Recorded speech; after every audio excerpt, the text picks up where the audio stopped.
DW Inside Europe. Hello and welcome. I'm Kate Laycock in Germany. On today's programme, history made as the EU's Asylum and Migration Pact is passed. Nicaragua drags Germany before the International Court of Justice. Germany is now in a complicated place of wondering, should this be the point at which, for the first time, the scale of the civilian killings happening now in Gaza means that we as Germany, given that we always feel that we have an important voice to speak up on human rights because of our own history, should we actually be speaking up for the Palestinians? And Slovakia's Robert Fico gets the president he wanted. All that plus a sporting summit and a foretaste of Olympic tensions.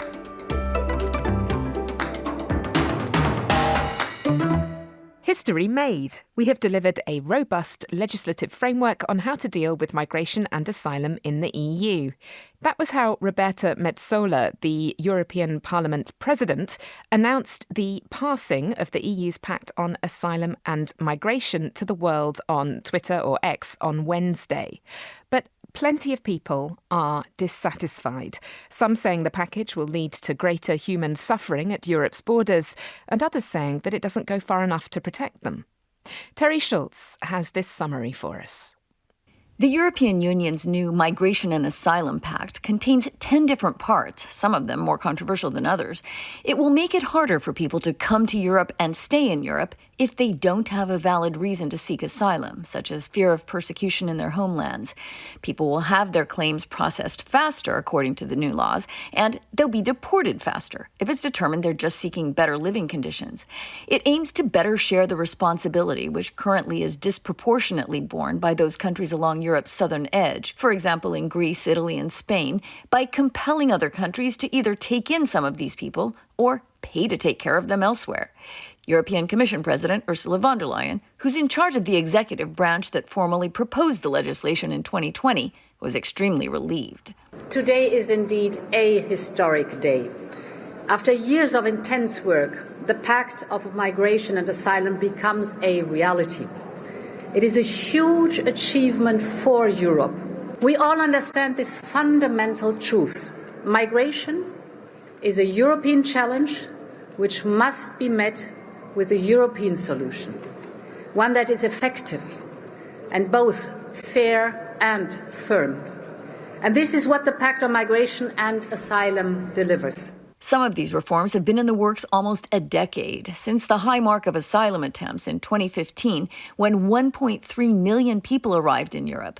European Parliament President Roberta Metsola portrays the package as a win for all sides. That provides for a robust legislative framework that is the same in all member states, that puts humanity first, that understands all the different, difficult aspects of this issue, that secures Europe's external borders, that provides clarity on applicable rules, that ensures the right balance between solidarity and responsibility in full respect of fundamental rights.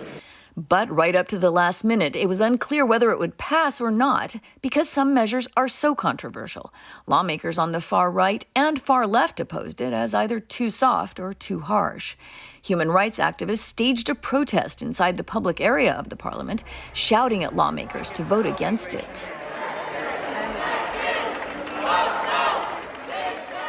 Organizations such as Amnesty International and Oxfam say people who need protection will be kept out by stricter border management. But with European Union elections looming in June and many politicians wanting to prove they've done something about this divisive issue, which typically benefits the far right, the final approval needed from all 27 EU governments is expected to be quick. Terry Schultz, DW, Brussels. For more detailed analysis of what this long-awaited piece of legislation means, check out our web pages at dw.com. Our history is the reason why Israel's security has been at the core of German foreign policy. That was Germany's lawyer, Tanja von Ursler-Gleichen, addressing the International Court of Justice in The Hague on Tuesday, urging it to reject Nicaragua's case accusing Germany of breaching the UN Genocide Convention by sending military hardware to Israel and ceasing funding of the UN's aid agency in Palestine. With over 30,000 dead and famine looming in Gaza, this is a case with undisputable urgency in the present. As the lawyer indicated, however, it is also a case fraught with symbolic significance due to Germany's responsibility for the historic crimes out of which the very concept of genocide originated. To understand more about the implications of the case, I spoke to Steve Crawshaw, former UK director at Human Rights Watch and author of the upcoming book Prosecuting the Powerful on War Crimes and the Struggles for International Justice. Sure. So as you say, there are levels of deep and cruel ironies that are built into this. We need to start perhaps by just mentioning briefly that Nicaragua, that is bringing this case, to say that it's not lily white is the understatement of the world. I mean, Nicaragua has an appalling human rights record itself. So this is not the human rights hero which is bringing this case in the first place. But as regards where we are, you're right that there are these different levels of irony. The very word genocide, as you mentioned, was created in connection with the Holocaust by a Polish Jewish lawyer who came up with the word, published it in 1944, and the Genocide Convention, again through his work, happened in 1948. We had Nuremberg, which still remains as a kind of foundation stone of what justice means and war crimes justice means. It was heavily criticized also as victor's justice, but it was a starting point which many other things have grown on in the meantime, including the International Criminal Court, which deals with individual criminal cases, as opposed to the intergovernmental cases which the International Court of Justice is dealing with. So at the time, in 1945, to be honest, Germany was not, and especially in the years after that, Germany or most Germans were unenthused by what they saw as a stitch-up, if you like. They saw it purely as victor's justice, and they thought it was very unfair on Germany. That changed radically over the years, that Germany has become, in the decades since the Second World War, one of the most important champions of global justice, a very important champion for the International Criminal Court, and very much standing up with its own history in mind, very much standing up for the importance of justice. Which brings us to where we are today, which is this odd contradiction which Nicaragua is exploiting, cynically one might say, but nonetheless something there to exploit, is that Germany's commitment to international justice goes for the same historical reasons, along with a very deep desire to support Israel wherever possible, or as some German leaders would say, always, not even having the caveat of wherever possible. So the previous Chancellor, Angela Merkel, used the phrase Staatsräson, that Israel is Germany's raison d'etat, as it were. The current Social Democrat Chancellor really supports that as well, has said some very, very strong things in support of Israel after the brutal attacks, the Hamas attacks, which killed more than 1,200 on 7th of October, but also after the strong Israel assault had begun. And that's where it got difficult a bit, because the reluctance to criticize Israel, with now more than 30,000 civilians dead, not only Germany doing that, to be fair, but Germany was particularly vulnerable in that. And it was particularly odd when we saw, for example, Jewish voices we've seen in Germany. So you've had German Jewish people criticizing and then themselves being slapped down for criticizing Germany for its failure to criticize Israel. So it's a very complicated set of Russian dolls, if you like, of the different layers on that. So Germany is now in a complicated place, never mind the court case, but it's in a complicated place of wondering, should this be the point at which, for the first time, the scale of the civilian killings happening now in Gaza means that we as Germany, given that we always feel that we have an important voice to speak up on human rights because of our own history, should we actually be speaking up for the Palestinians? That's obviously a very uncomfortable place, massively exploited in Israeli government narratives. So that's where we are. And the court case this week, and a previous court case, which is still ongoing, which South Africa brought, which is alleging genocide, both of those bring a particular resonance to everything that's happening now. One thing that this case and the South African case have in common is that whatever the motivations of Nicaragua, they are both attempts to make an impact in a situation which is ongoing. Do you think it stands a chance of working, of having an impact? I think it's already having significant political impact. The International Court of Justice used to be a court which, unless you were deeply, deeply buried in judicial matters, you probably hadn't even heard of. And if you had heard of it, you probably got it confused with the International Criminal Court. What we've seen with those two cases, the South Africa case and the Nicaragua case, we've had important cases from the International Court of Justice before, but none of them have had quite the same resonance. This has real resonance because the Security Council is never going to address this, frankly. So the American veto, not just the American veto, but importantly, the US veto of the Security Council, means that criticism, sharp criticism, there's been some small criticism, sharp criticism of Israel has traditionally been almost unthinkable. That deadlock at the Security Council has been taken for granted for so long. People have shrugged their shoulders, people may have regretted it, but there seemed no way to challenge it. But this, if you like, is a side door of creating political pressure. And you see it dramatically on the International Criminal Court. So I think these two courts in The Hague, both just a few kilometres from each other, the cases are very linked in a way in that they both have impact on political discourse.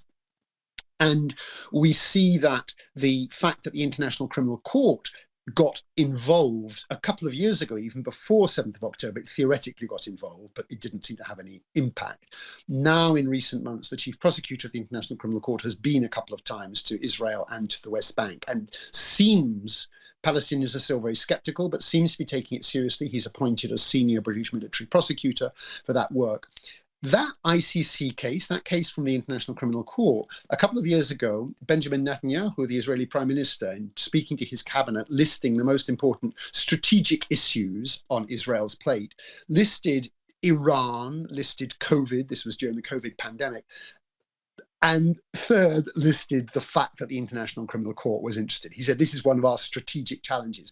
The fact that the Israeli Prime Minister is so worried is, of course, a clear backhanded compliment to the court itself and to its power. And the same thing applies with the International Court of Justice, that whereas the Security Council is a place where nothing really happens, the headlines coming out of these two Hague cases, and indeed a third Hague case, which was more in the shadows before, which is to do with legality of Israeli policy, all of those three interlinked cases are meaning that politicians around the world who do not wish to have a stand-up fight with the International Court of Justice, which is the UN court, the world court, but they're also uncomfortable about criticising Israel, they're having to make some very, very difficult choices. Well, Steve Crawshaw, thank you so much for joining me. It's been an absolutely fascinating conversation. Thank you very much indeed. Steve Crawshaw is former UK director at Human Rights Watch and author of the upcoming book, Prosecuting the Powerful. We'll be posting a link to a longer version of that interview in our show notes. I'm Kate Laycock in Germany. You're listening to Inside Europe.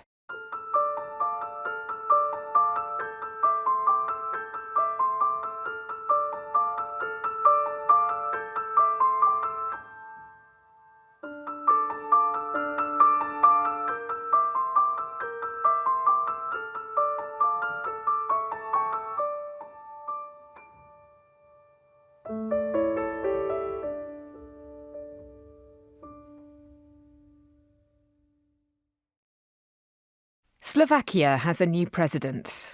Peter Pellegrini, an ally of the country's populist Prime Minister Robert Fico, defeated veteran pro-Western diplomat Ivan Korczok, claiming over 53% of the vote. Mr. Pellegrini won the election by echoing a lot of Mr. Fico's Moscow-friendly rhetoric on Ukraine. But will that continue once he's inaugurated as president? Rob Cameron has more from Prague in the neighbouring Czech Republic. Peter Pellegrini has reached the pinnacle of his 2 decades in Slovak politics. From a lowly advisor to an MP in Mr. Fico's Smer party, then an MP himself, then education minister, a brief spell as prime minister when Mr. Fico was forced to resign, then parliament chairman, and now president. Mr. Pellegrini said he would not stand in the way of the Fico government in domestic affairs unless it veered from its policy programme or acted against the constitution. It was, in effect, a pledge of fealty to his coalition ally Robert Fico, standing by his side. The government of the Slovak Republic can be assured that it will not have to worry that the presidential palace, as has been the case for the last 10 years, will become the centre of the oppositional, opportunistic power that will harm the government, that will harm the state abroad, and will rejoice in the failures of the Slovak government. This was taken as an indication he will give Fico free rein to continue his assault on Slovakia's institutions. He's already ripped up the country's penal code, abolishing the Special Prosecutor's Office. Now, Slovakia's public broadcaster and perhaps NGOs could be next in the firing line.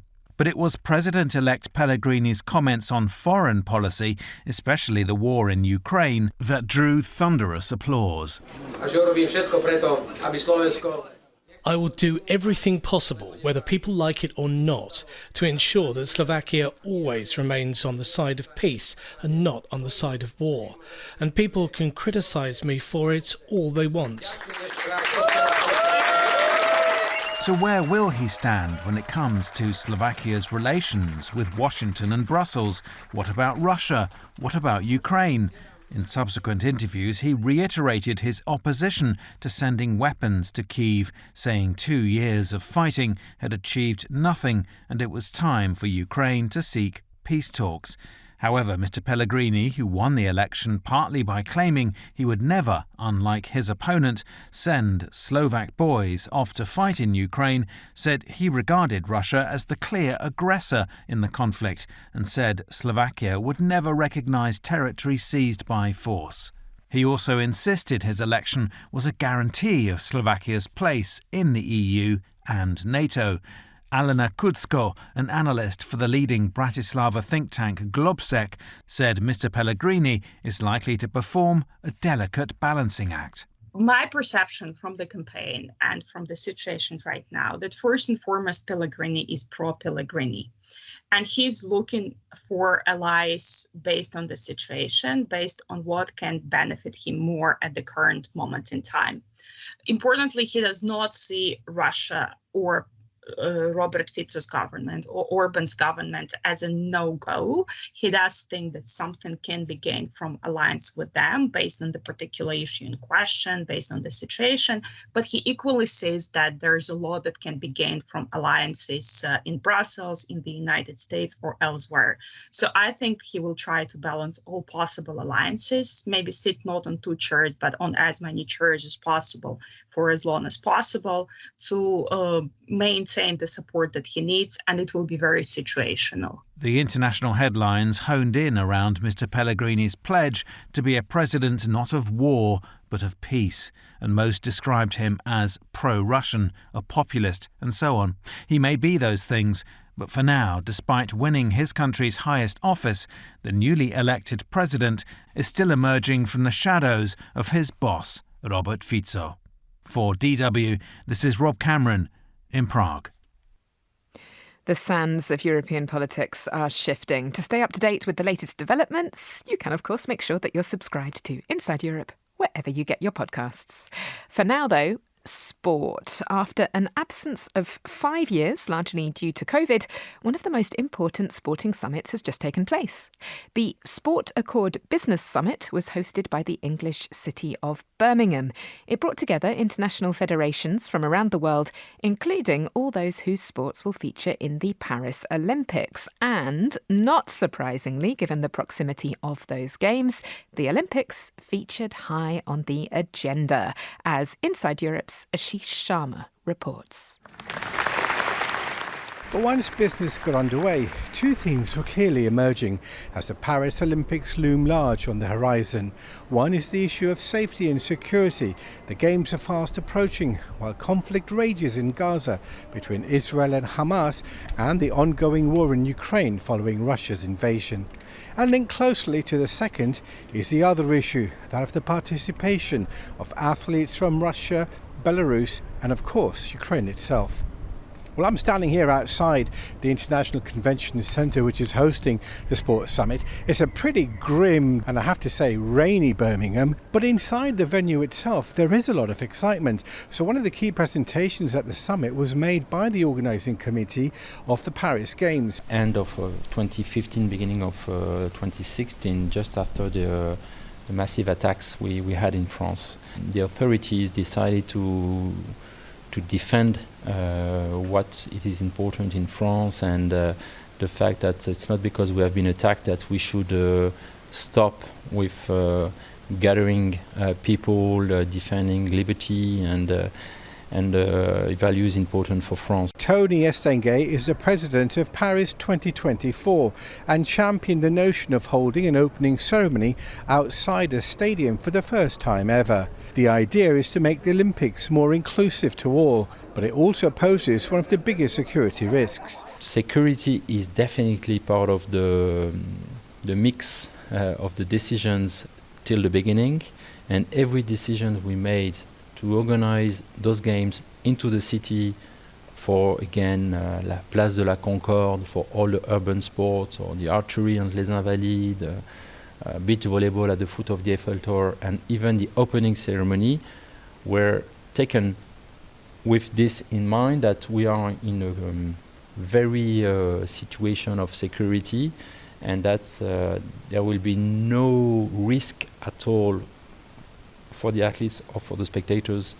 And the public authorities, they put in place an unprecedented security system in place. We will have a perimeter of security very large many days before the opening ceremony to completely secure the zone. Another talking point has been the inclusion of athletes from Russia and Belarus, which supports the war in Ukraine.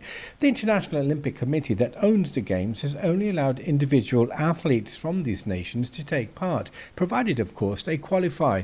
Their status is that of individual neutral athletes. It means they can't wear their country's colours, have their flag or national anthem sung if they get on the podium. It has been controversial, and some federations, such as World Athletics, has banned them from taking part in their events. But Francesco Riccibiti from the Organising Commission of the Olympic Games says preventing athletes from taking part goes against the values of the Olympics. Generally speaking, the athletes should be not punished for action of their own government. This is not easy. It's easy to say, it's a little bit less easy to achieve and to implement. We also always said that sport should be a bridge, never a wall, because there is the only language, universal language of sport, as to help. I always said I'm not in favor of what has happened, but we need to prepare a better situation, a better condition. One day this conflictual situation will stop, and we have to be ready. We cannot cut all the links with everybody. Well, I think Paris has a lot of iconic venues for many of our sports, so that's great. Of course, I'm particularly happy to be in Versailles. It's a wonderful backdrop. It reminds me also a little bit the London Games in Greenwich with the Queen's House in the background. We are very happy to go to Paris. There always will be things that need to be addressed. We are flexible organizations. We want to contribute to this success, and I think it has all the potential to be very successful games. Well, that's Ingmar de Vos, the president of the International Equestrian Federation. And for all the talk of security, geopolitics and neutral athletes, in the end the hope is that the sporting drama of the Olympic Games is what everyone will talk about. Ashish Sharma, DW, Birmingham. Yeah, I'd say that there's as much chance of a politics-free Olympics as there is a politics-free Eurovision, to be honest. But nevertheless, good luck with that one, Ashish. This is Inside Europe, and I'm Kate Laycock in Germany.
This is Inside Europe, and I'm Kate Laycock in Germany. The next half hour is a mix of my two favourite things, politics and books. The politics part first. We'll be hearing about two unexpected bids for power shaking things up in Hungary. They were marching towards the parliament building, and it was really interesting to see because it was organized by a former insider of the ruling Fidesz party. His name is Peter Magyar, and he is now aiming to challenge the position of Viktor Orban. And in Croatia. A lot of us were a little bit surprised by this. We've been familiar with Zoran Milanovic as the Social Democrat Prime Minister, centre-left, and an educated man, multilingual, pro-European. And to hear the sort of things that he's been coming out with, not just the standpoints that he's been taking, but the way in which he's been expressing them, you know, in the language of the barroom. Then to the books, lots of them, as we bring you the pick of the Bologna Children's Book Fair. What is most important is to have a concrete story, a story that grabs you and inspires you, and that's what we're looking for. Time to settle down and get stuck in. Broadcasting from Germany, this is Inside Europe. Hungary's strongman Prime Minister Viktor Orban and his ruling Fidesz party have had a continuous grip on power for 14 years now. In recent weeks, however, the homogeneity of Hungarian politics has been severely shaken. First, by a paedophile pardoning scandal which toppled both the president and the justice minister, and now by this.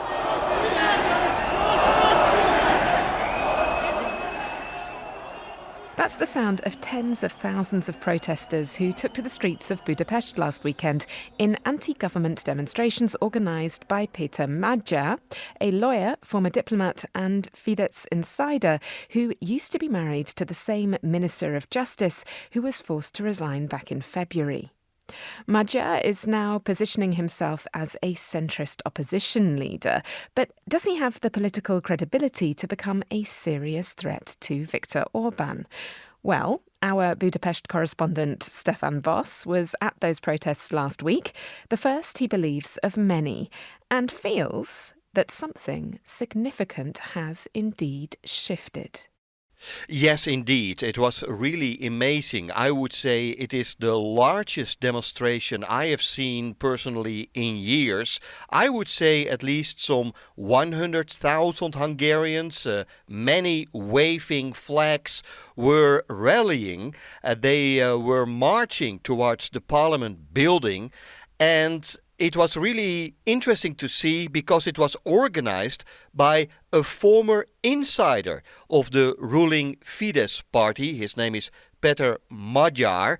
Now, it is perhaps good to know that he publicly broke with the government already in February, and he is now aiming to challenge the position of Viktor Orban, the long-time powerful prime minister who has been in charge, I would say, for the last 14 years. So, in other words, there is a generation that grew up with no other leader than Orban in charge. Right, so many questions there. I just want to zoom in on the flags. You mentioned there was flag waving. Are we talking about Hungarian flags here? Yes, we are talking about Hungarian flags, and I think it was really an attempt to show that you don't have to be a Orban fan to be a Hungarian patriot. And I think that is the message I also could hear from demonstrators, that they say we want to participate in a movement that is pro-Western, pro-European Union, but at the same time we don't want to forget that we are still Hungarians, and of course we remain also proud at our nation. I mean, Hungary has been struggling also for freedom in recent decades. There's of course the 1956 uprising against invading Soviet forces and so on. So there were definitely different times in history where Hungarians feel, that was also part of of our nation, and we don't want that heritage to be hijacked by the current Prime Minister Viktor Orban. So I think those flags also express sentiments that there are Hungarians who are still proud to be Hungarian, but they are not anti-Western or only pro-Russian, as the Prime Minister Viktor Orban has been accused of. So that's really interesting. So we've got an attempt there to sort of repackage the potential meaning of what it means to be Hungarian. This is presumably part of Magyar's bid to appeal to the base that he thinks he's got to activate in order to become a credible leader of this new opposition movement. How credible do you think he is as a political figure?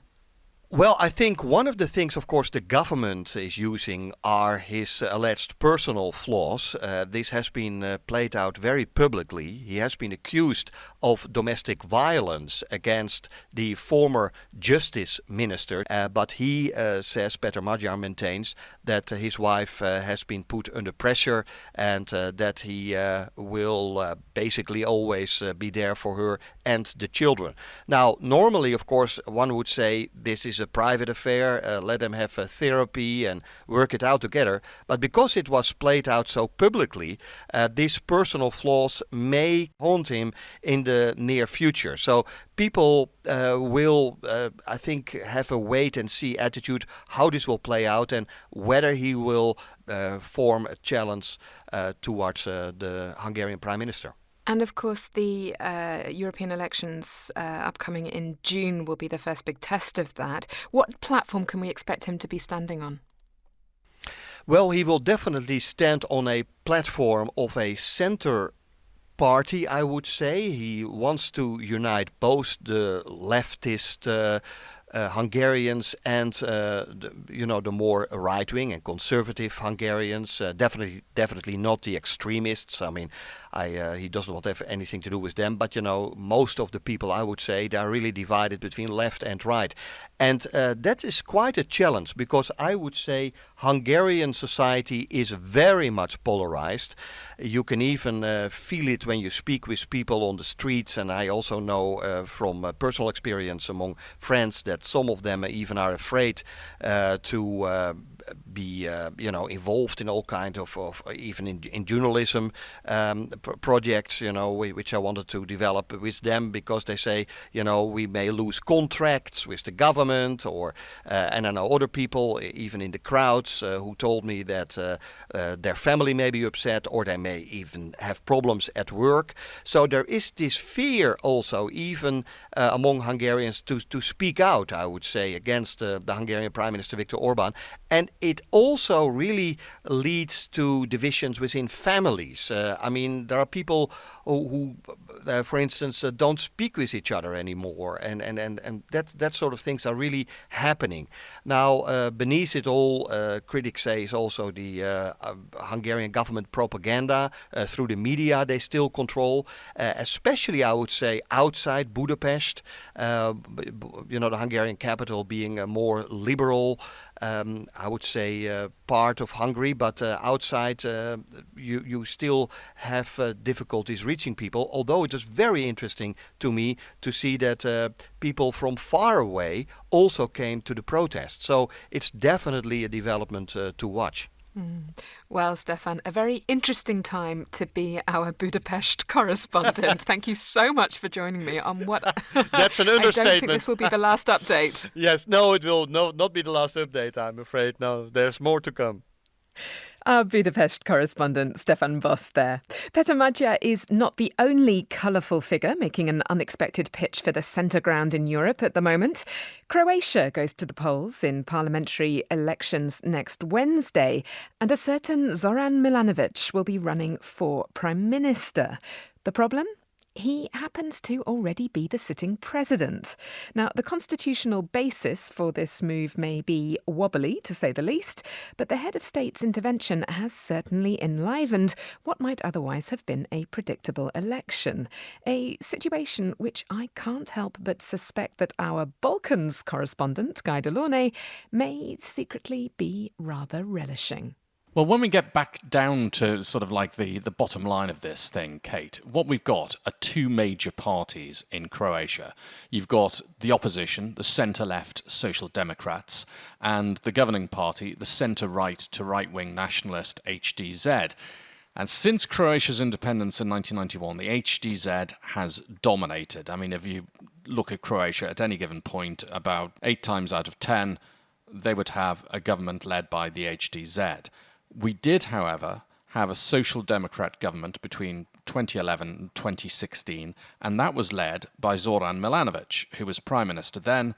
He's president now, and he's been president since 2020.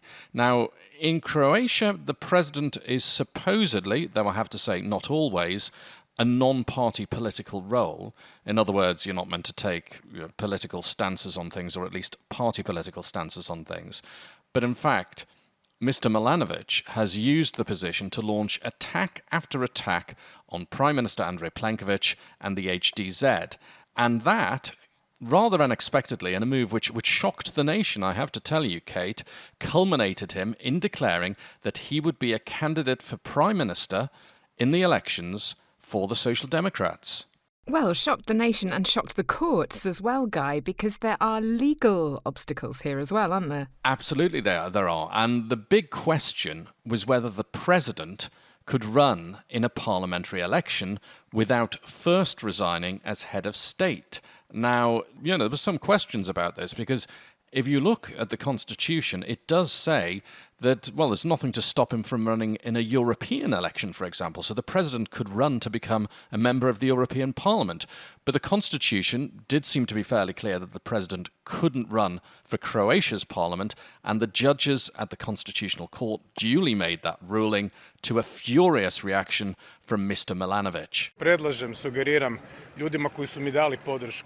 I suggest to the people who have supported me, namely the parties led by the SDP, to be cunning and cautious, to watch what they do, because that gangster clique has taken the court hostage. Such peasants are also illiterate, therefore it's a problem, because the decision is illiterate. A literate person, at least one who has completed driving school, would have problems with this decision, with what's written there.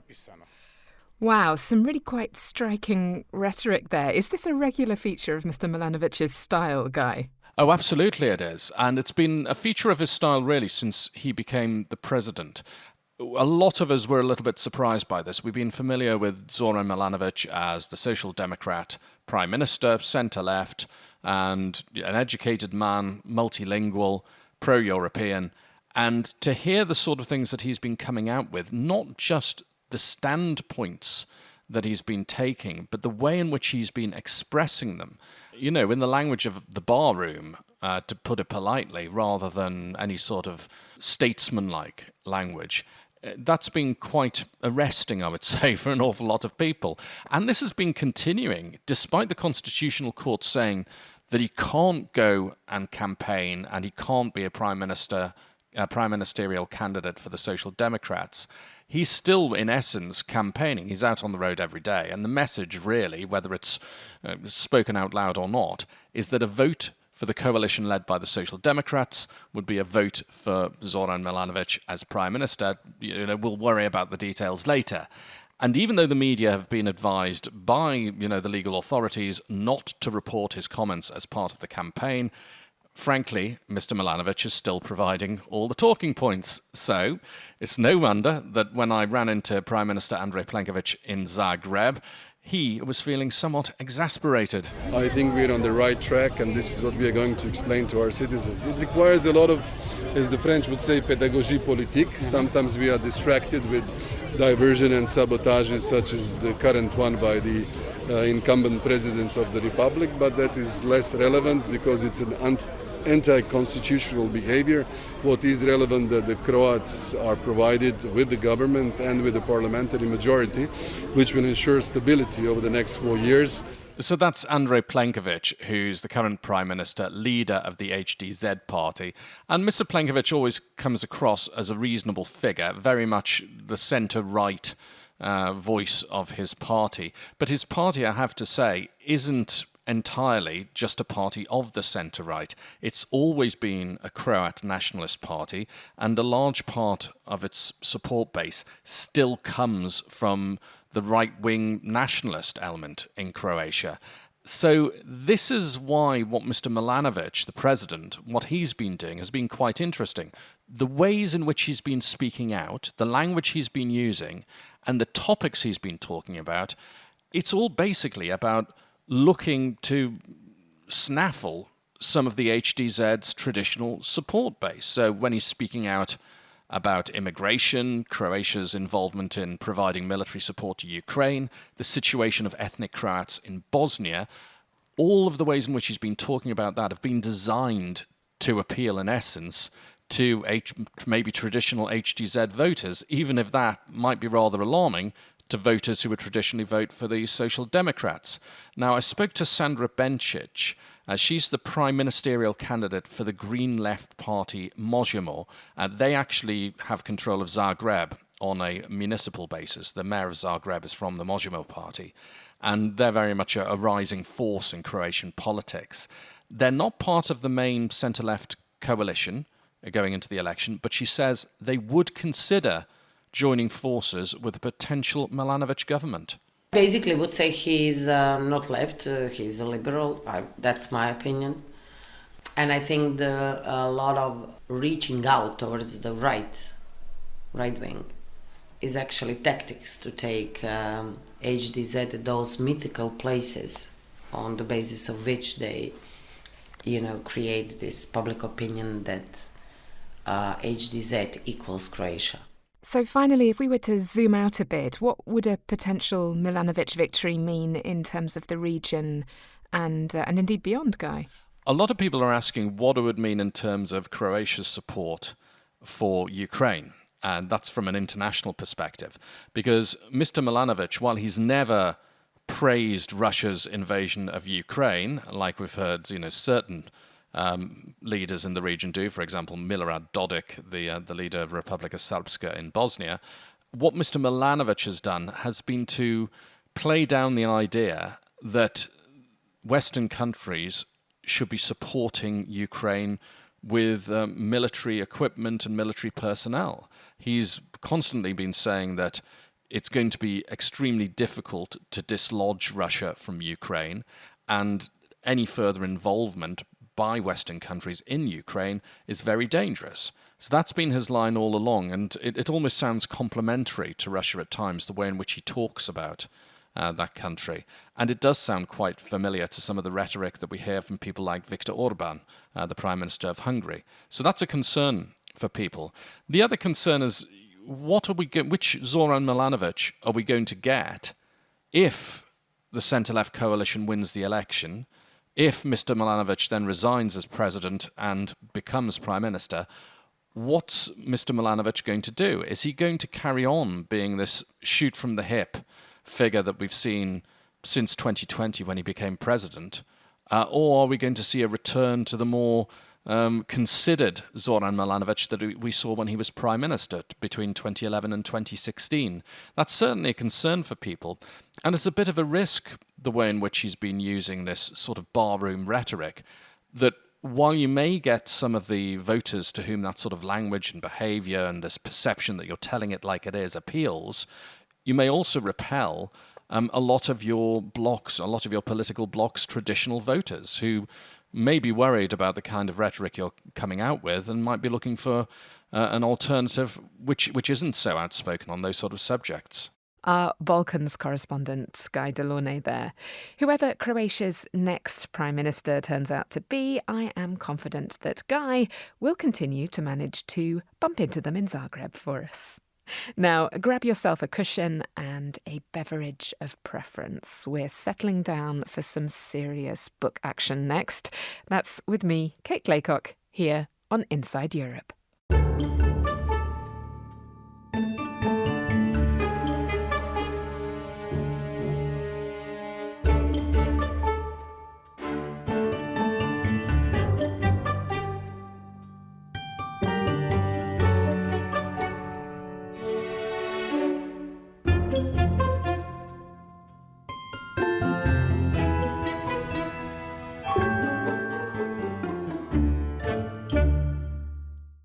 Once upon a time this week, the northern Italian city of Bologna hosted the 61st edition of the International Children's Book Fair, with around 1,500 exhibitors from 100 countries in attendance.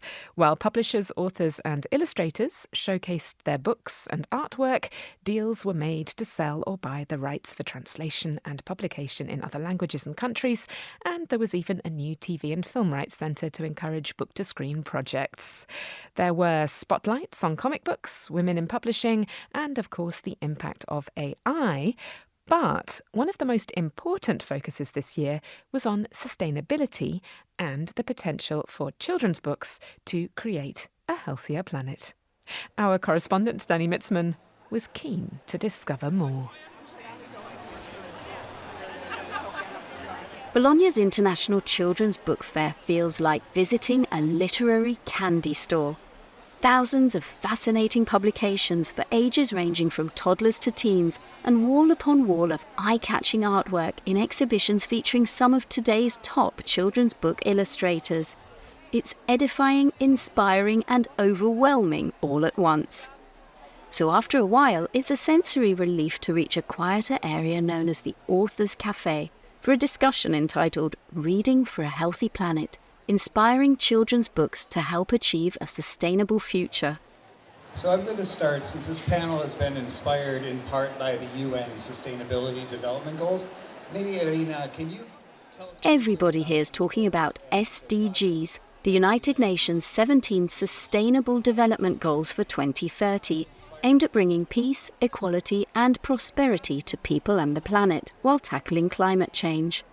And all the guests here believe in the fundamental role children's books can play in achieving these goals. And so I would like to take it a little further from awareness to action. Irina Lumelski, the head of UN publications, tells me there's even an SDG book club with a reading list recommending books in all 6 official UN languages. Youth, in particular, are very vocal, and they like to act to try to achieve as much as we can. And the Sustainable Development Goals Book Club helping bring the children from age 6 to 12 on board. And so when they're 6, their parents read to them. When they're 12, they read by themselves. They can organize their own chapters in the libraries, in bookstores, in their schools, and really discuss what they read, discuss, what ideas they have, how they can implement it. And the books may not mention SDGs at all. They're just on the topics of SDGs. Now, talking from a publisher's perspective, I think that doing children's books... As president of the International Publishers Association, Brazilian publisher Karine Panza says working with the UN's goals is tangibly helping them to produce and promote children's books on sustainability. Some titles were selected, pointed to the specific SDGs. And this list is being taken now by the Brazilian government, who's buying those specific lists to the libraries of Brazil. While children's books dealing with these topics are nothing new, Irina says the quantity, style and approach has really improved. Well, there were certain publishers that were always publishing on these topics, but we're seeing a lot more engagement. Not only UK publishers or US publishers or Canadian publishers, we see a lot more regional publishing. There's a lady from sub-Saharan Africa that has a publishing house, and she published this fabulous book. This is exactly what we need. We need local examples. What is most important is to have a concrete story, a story that grabs you and inspires you, and that's what we're looking for. And that you can relate to. Yes, absolutely. For Ines Castelbranco, an independent publisher from Barcelona specialising in sustainability, teaching responsibility through books should start at an early age. The key, she says, is to capture and embrace children's sense of wonder. I think it's very important to start to help children to keep alive this sense of wonder, because we cannot fight for something we don't know. And so first we need to have this connection with nature, to love, to go outside, to observe the animals, the plants, what happens with the starry night in the forest.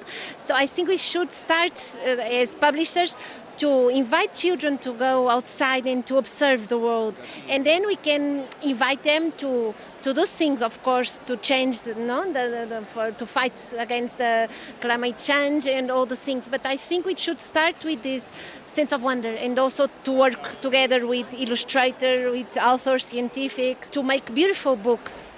But she says publishers need to practice what they preach. Eco-published books. It's very important that the way we produce the books could be coherent with our topics now. So print locally, use certified paper, and also with blend-based inks. All these things we need to start to be more sustainable and in an ecological way, no? To take care of the form that you make the things and also about the message we are giving to the new generations. There's an exhibition featuring dozens of beautiful books that tackle sustainability issues, but how do they avoid creating the kind of climate anxiety even some of us adults experience today? Kids are very, very anxious about the climate changes because they're all touched into the fear mode, not into the awareness mode. And this is something that we need to care. We need to take care of it and not make them fear the changes that are going to happen, but they need to action so that it doesn't happen. Irina agrees with Carini. What is important for publishers is to educate in a positive direction and would not just create paranoia. Which of course makes sense, but isn't as simple as it sounds. Kids in general are very, very interested in these topics, so they ask continuously to know more. Elisa Palazzi is a climatologist at the University of Turin and the author of 2 children's books about the climate crisis. I asked her how she manages to teach without traumatizing.